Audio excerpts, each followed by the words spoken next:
Ricky Tiedemann had his best start of the year in the Arizona Fall League. Let's talk about it. You are Locked On MLB Prospects, part of the Locked On Podcast Network, your team every day.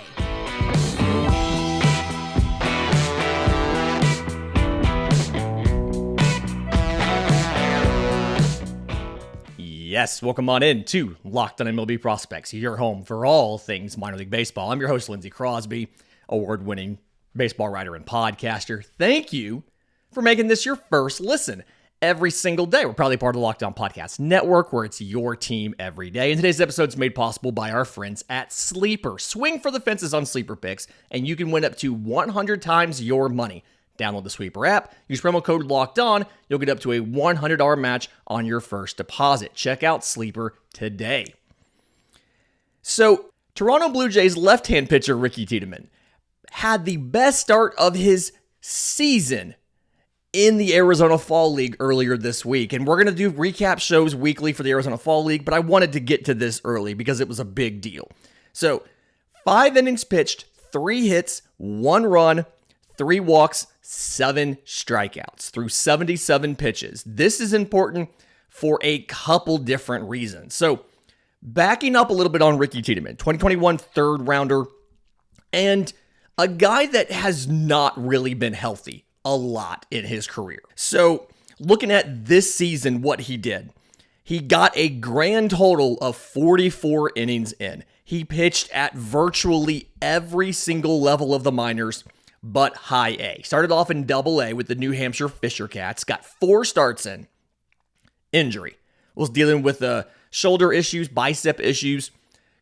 Finally gets back on the field in rookie ball in late July. Gets a start in rookie ball, goes to low A, gets 2 starts in low A, goes to double A, and is there most of the year until the very end of the season, and goes to triple A Buffalo to take on Norfolk, who won the entire championship, if I remember this correctly. So, good team, holds them to 4 innings, 1 run, 0 earned runs, 6 strikeouts, 2 hits. But 0-5, 3.68 ERA. 82 strikeouts in his 44 innings, so 16.8 strikeouts per 9. Yes, it's an amazing number of strikeouts. It's also not enough innings to qualify. 28 walks, 4.7 per 9, gave up 1 home run all year, and believe it or not, it was his very last start in Double A. That's how it works.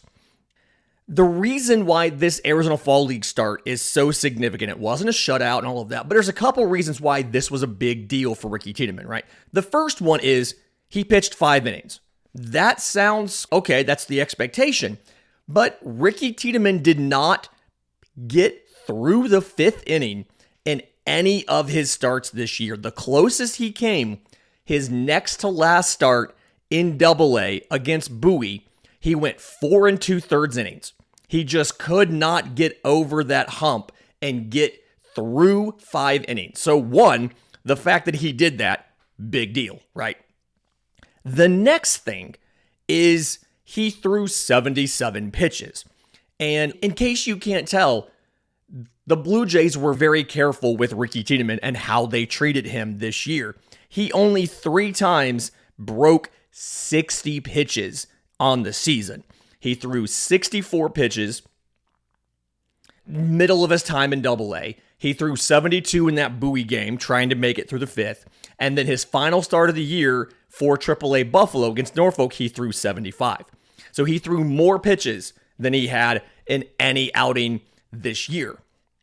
He had 13 swings and misses, about 16.9%, a little bit higher than what he had on the season. And again, he had 3 walks into 5 innings. But what I really liked when you watched the outing, and this is why you can't just go off of the stats, is Ricky Tiedemann didn't use the changeup hardly at all in that start in Arizona. And that's the big thing for Ricky Tiedemann. I've seen it given a 70 grade at different places, but when Ricky Tiedemann came out, what he did, he started off very sweeper heavy. And then as the game went on, he worked in more and more fastballs until towards the end of the outing, he was pretty fastball heavy. And he didn't always have his velocity dialed in. He didn't always have his location. You can tell by the 3 walks.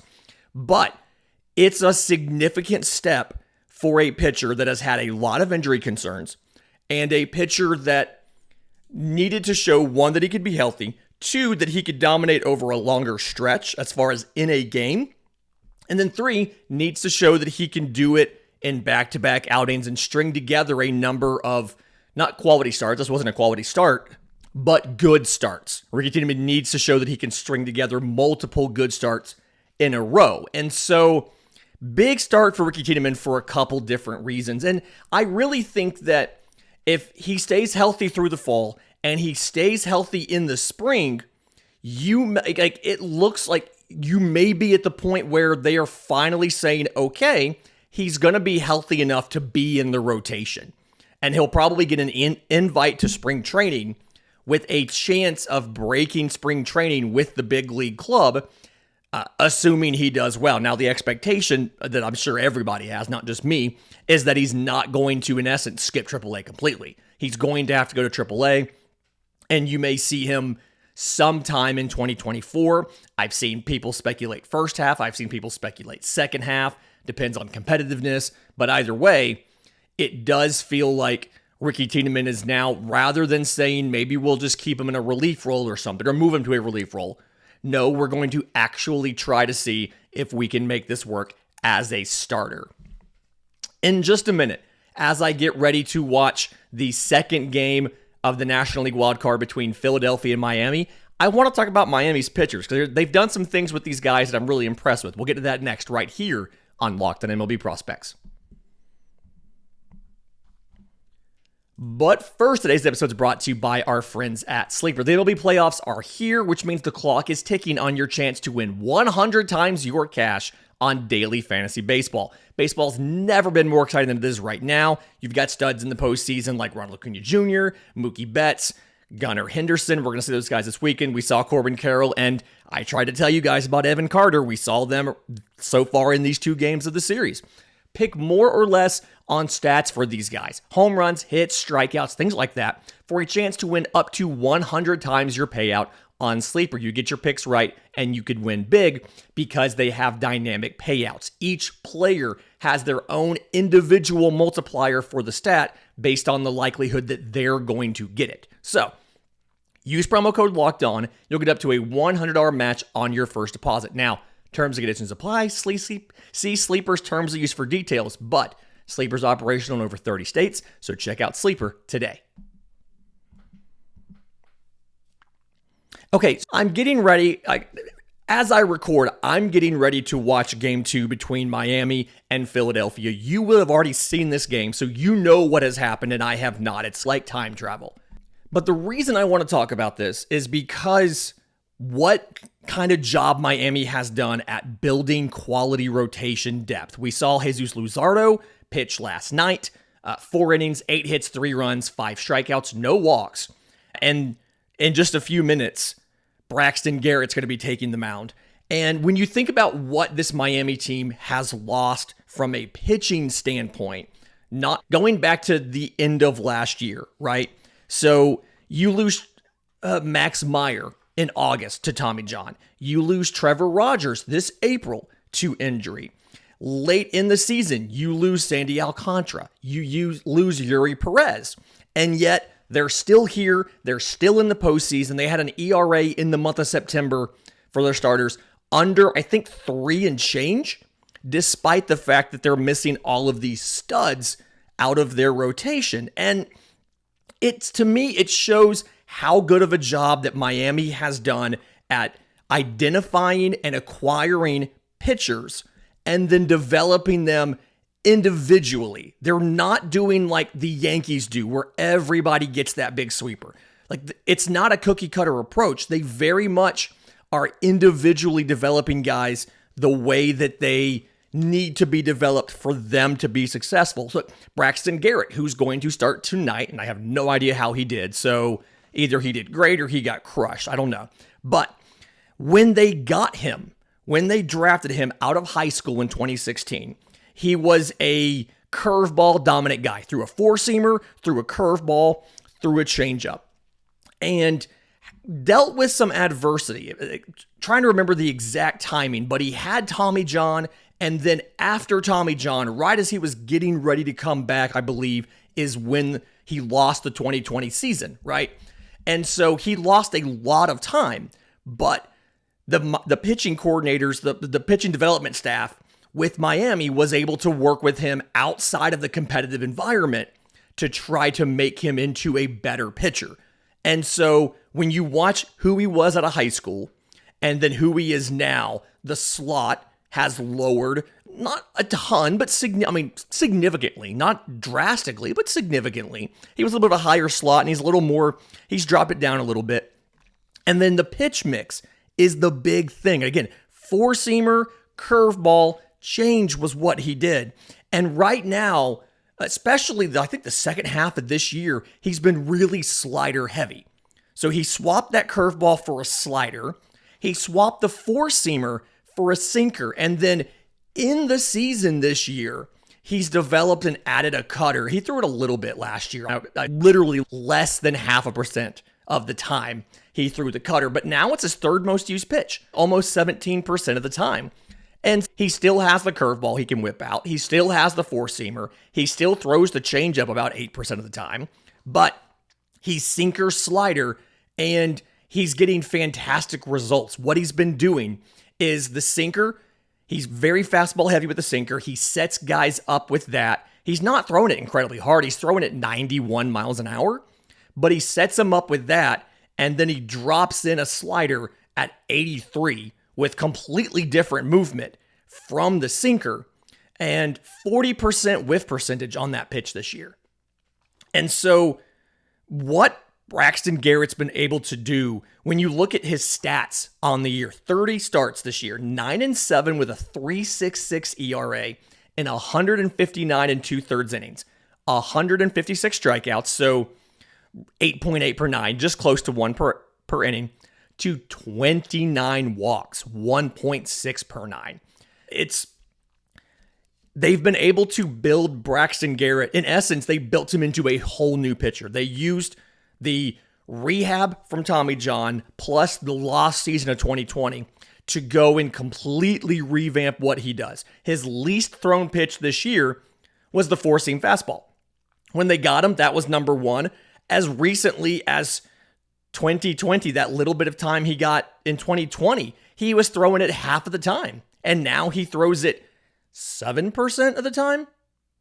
So what they did with Braxton Garrett has been really good. And then Jesus Luzardo, again, who looked good, different pitcher. He was slider, sinker, changeup, right? That was what he did when they got him. And if I remember correctly, it was a mid-season trade in 2021. So it wasn't something where they had him in their farm system for years. They got him from Oakland for Starling Marte, I believe. And what they did, he was not good in Oakland. He was not good when he came to Miami. Got the stats right here. In that season in Oakland, 2-4, 6.87 ERA, 13 outings, only 6 starts. Miami got him 12 starts. He had a 6.44 ERA. So strikeout rate was just about the same, 9.5 per nine, whatever. One offseason, all it took to fix him. They go in, same thing. They revamp his pitch mix based on what works for him. So he goes from slider, sinker, change, which is the Braxton Garrett mix there. He goes from that to four-seam heavy. Four-seamer, then a slider, then a changeup, and a completely different distribution. He's throwing 47% fastballs now, which previously that was like his third or fourth most common pitch when they got him. And now it's his most thrown pitch. And it helps when you've got great velocity on it, right? He averages 96.7 miles an hour on the four-seam fastball. And he's using that fastball heavy, establishing that, and then playing with the slider off of it. But the slider gets 50% swing and miss. The changeup, 36% swing and miss. And then he's broken out just a couple times. This may just be a StatCast issue. I've not seen any of these, but according to StatCast, he's thrown 11 cutters and 1/3 of them have been swung and missed, which I'm not quite sure how 33% works on 11, but whatever. Point is, he's completely revamped what he did. Miami figured out this is what we have to do for you to make you individually work. And there's a couple different ideas behind pitcher development, right? Idea number one is you can go and you say what pitches are the most effective, and let's make sure we teach our guys those things. The Yankees teach the sweeper. The Cubs are big on gyro sliders, cut right fastballs. Like some of these organizations are like, these are the things that are most effective. We're going to teach these things to you.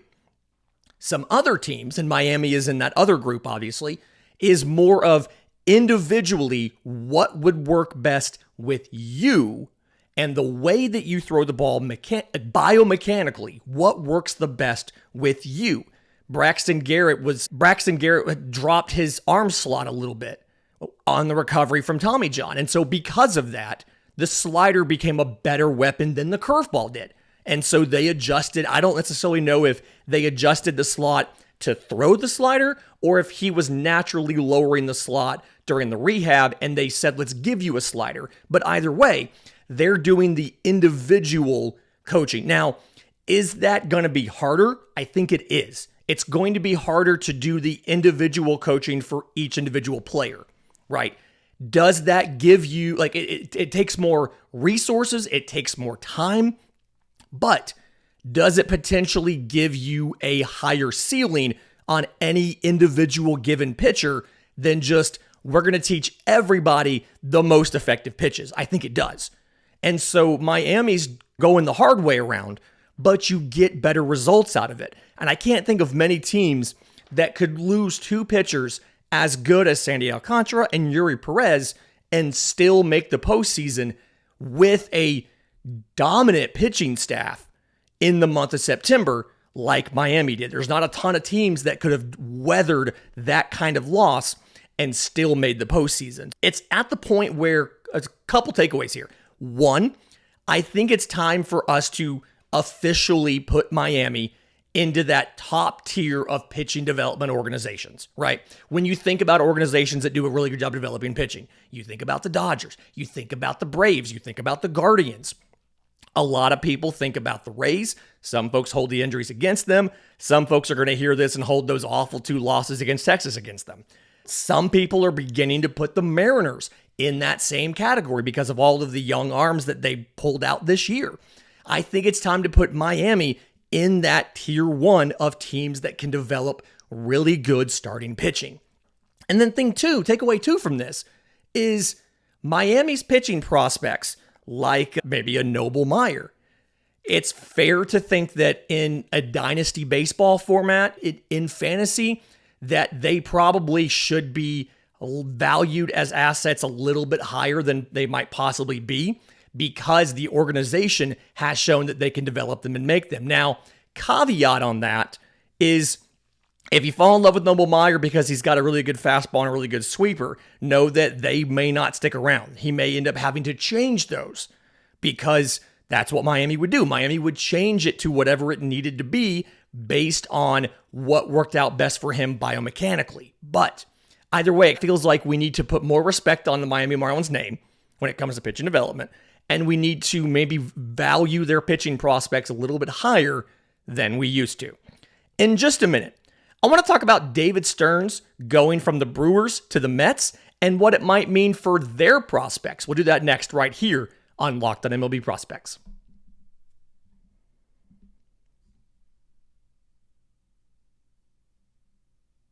Okay, so David Stearns just had his opening press conference with the New York Mets, and I think it's relevant to talk about what that might mean and the takeaways from that as far as the Mets prospects are concerned. In case you didn't necessarily know, Stearns used to run the Milwaukee Brewers, stepped down, now took the Mets job. And one of the things that stood out to me in the press conference was he used the phrase sustainable competitiveness.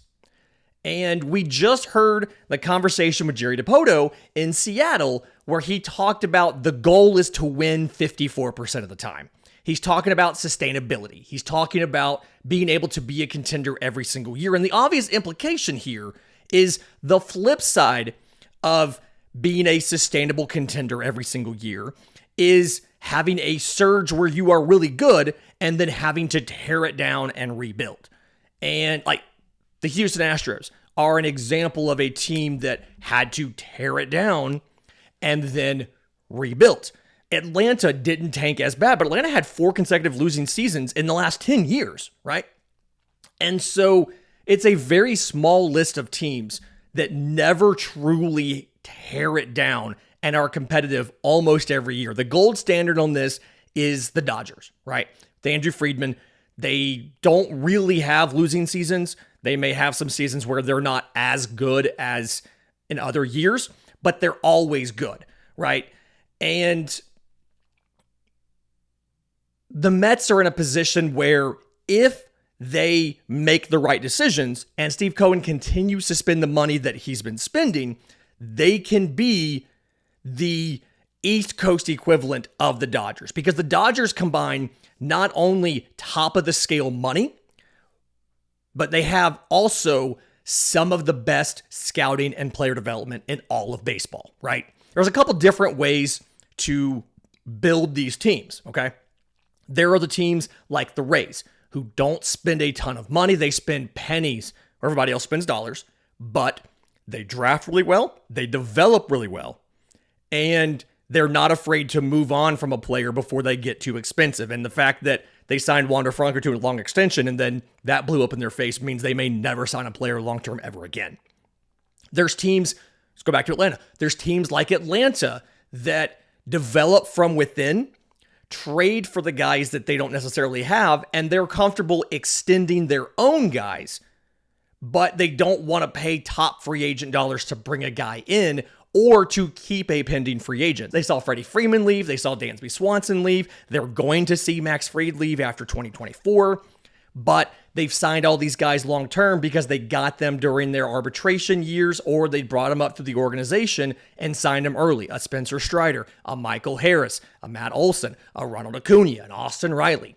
And so that's a model. They have a top 10 payroll now, but it's all long-term deals as far as the eye can see. 8 of their 9 positions on the field is occupied by somebody on a long-term deal. And then there are the teams that spend a bunch of money but don't necessarily do the other non-payroll things that are required to be perennial contenders. The Angels spend money on payroll, but that's it. They don't spend money on anything else. They don't have a pitching lab. They don't spend money on the development or any of that stuff. They just throw money at guys like a 32-year-old Albert Pujols or Anthony Rendon and then don't get the value on those contracts. The Colorado Rockies signed Chris Bryant to a stupid deal like a year after trading Nolan Arenado because they didn't want to pay him. And so what the Mets have to do is the Mets have to figure out how can we supplement our financial advantage that we have over most teams, because we have an owner that's willing to come out of pocket with development and keeping costs reasonable where we can. And so because they talked about being a sustainable contender, it feels like there's some obvious takeaways you can have from that phrase. And number one is they're probably not going to be in a position where they're trading away significant prospects anytime soon, right? You're not going to be trading away Francisco Alvarez. He is your catcher of the future. You're not going to be trading away these guys that you got at the deadline, like Luis Angel Acuna, like Drew Gilbert. You're not going to be trading away some of these young pitchers that you've developed. I'll get to them in a second. You're going to see you're going to see the Mets try to figure out the position players that we have. Can we find a spot to fit them into? So you look at Brett Beatty. He got sent down late in the year because they decided he wasn't good enough at third base. So I expect Brett Beatty to probably get more run next year while they try to see, is he the long-term answer at third base or not? Because the sooner you figure that out, the sooner you can offer him a long-term extension at a cheaper price than it would take for a free agent to play third base. Now, what does this mean for guys like Mark Vientos or Ronnie Mauricio, who are blocked because Vientos plays third base and first base. I'll get to first base in a second. Ronnie Mauricio plays shortstop, where you have a long-term guy, Francisco Lindor, and second base, where you have a bunch of guys who have been given money that play second base, like Jeff McNeil. I'm not 100% sure what happens with some of those guys. And then there's the big question of what happens to Pete Alonso. Pete Alonso is going to be a free agent after the 2024 year. Common assumption on the conversation is they are in line on money and they're not in line on years. But that was under a previous ownership regime or previous general manager. Is there a possibility that in coming up on the final season, would they decide we're going to move on from Pete Alonso, get more assets like we did when we traded Scherzer and Verlander and things like that at the deadline? Stearns did say he expects Pete Alonso to be the opening day first baseman. He's an important member of the team, an important member of the organization. So it feels like they're going to keep Pete Alonso. But that doesn't necessarily mean they're going to re-sign Pete Alonso. Because when that money comes around, they have to decide what is the best thing long term. Is giving a first baseman, one who is a really good power hitter, but defensively limited, is giving this guy an 8-year deal or a 9-year deal or a 10-year deal, is this sustainable long term for the health of our organization? That's the real question. And either way, it feels like if you look at how David Stearns operated in Milwaukee, he's going to prioritize pitching development. So we talked about maybe valuing the Marlins pitchers, the pitching prospects, a little bit better, like a Noble Meyer. I'm thinking if I'm buying stock, Mike Vasile, Christian Scott, even the newcomers, Blade Tidwell, Brandon Sproat, I'm feeling like buying stock in those guys is probably pretty smart right now, because that's what David Stearns showed in Milwaukee. He didn't do it himself. He's not out there working in a bullpen, but he showed that the organization valued developing pitching, and he went to great efforts to bring in the coaches, the technology they needed for a small market team. Milwaukee has a very robust pitching infrastructure. So it tells me that you're probably not going to see a bunch of prospects moved for short-term things, and you're definitely going to see pitching emphasized by the organization. Because if you think about making a sustainable contender, look at the teams who have done the long-term team building of a roster. Look at the Dodgers, look at the Braves. Both of them, most of the long-term signings are on the position player side. They're not in the pitching, because the cost of pitching gets out of control a lot quicker than the cost of the position players, because of how often they are on the field versus how much you are paying them. And I think you've seen Steve Cohen end up regretting the massive contracts to pitchers, especially older veteran pitchers. So I am probably buying stock in Mets pitching prospects right now, because David Stearns is going to do everything he can to build an organization that is really good at developing pitchers, like what he had in Milwaukee. Fantastic week this week. Thank y'all for sticking with me. I've been sick. I've been trying to get through this. Audio was a little bit rough in this one. I apologize. One more show to go this week. In the meantime, enjoy the postseason. Enjoy the playoffs this weekend. And until we talk next time, remember, it's always a great time to pay a minor leaguer.